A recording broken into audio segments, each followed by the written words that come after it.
ಕನ್ನಡ ಭಾಷಣ ಗಣರಾಜ್ಯೋತ್ಸವ.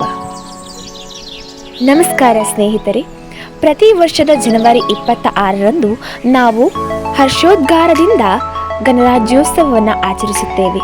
ಈ ದಿನ ಭಾರತ ಗಣರಾಜ್ಯವಾಗಿ ಪ್ರಜಾಪ್ರಭುತ್ವವನ್ನು ಸ್ವೀಕರಿಸಿದ ದಿನ. 1950ರಲ್ಲಿ ನಮ್ಮ ದೇಶವು ಸಂವಿಧಾನವನ್ನು ಜಾರಿಗೆ ತಂದಿದ್ದು ಇದಕ್ಕೆ ಬುನಾದಿಯಾಯಿತು. ಸಂವಿಧಾನವೇ ನಮ್ಮ ದೇಶದ ಶಕ್ತಿ ಮತ್ತು ಸಾಮರ್ಥ್ಯದ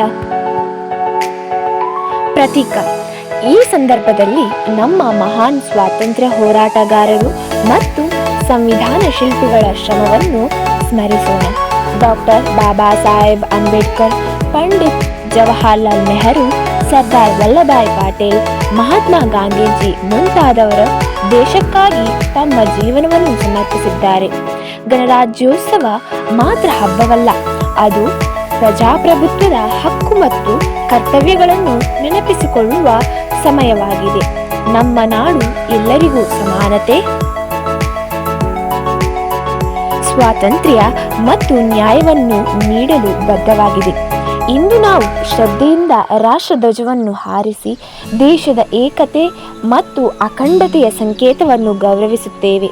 ವಿದ್ಯಾರ್ಥಿಗಳಾಗಿ ನಾವು ವಿದ್ಯಾಭ್ಯಾಸದಲ್ಲಿ ಉತ್ತೀರ್ಣರಾಗಿ ದೇಶ ಸೇವೆಗೆ ಮುಂದಾಗಬೇಕಾಗಿದೆ. ಅಂತೆಯೇ ಈ ಗಣರಾಜ್ಯೋತ್ಸವದ ದಿನ ನಾವೆಲ್ಲರೂ ನಮ್ಮ ಕರ್ತವ್ಯಗಳೆಡೆಗೆ ನಿಷ್ಠೆಯಿಂದ ದೇಶದ ಪ್ರಗತಿಗೆ ಪ್ರೋತ್ಸಾಹ ನೀಡೋಣ ಎಂಬ ಸಂಕಲ್ಪವನ್ನು ಮಾಡೋಣ. ಧನ್ಯವಾದಗಳು. ಜೈ ಹಿಂದ್.